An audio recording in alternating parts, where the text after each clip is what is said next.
Hey there, so I'd like to offer you an example of an elevator pitch that you can use to learn how to give elevator pitches a little bit better. This one is a problem solution type of pitch, so have a listen and see if you can learn something in terms of just how it is structured and, of course, how to deliver it as well.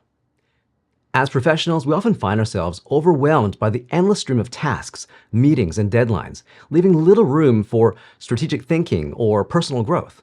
If this sounds familiar, you're not alone. Many people struggle with time management and prioritization. That's where I can help. I specialize in coaching busy professionals to streamline their workflows and develop effective time management strategies that not only free up their schedules, but also enhance productivity.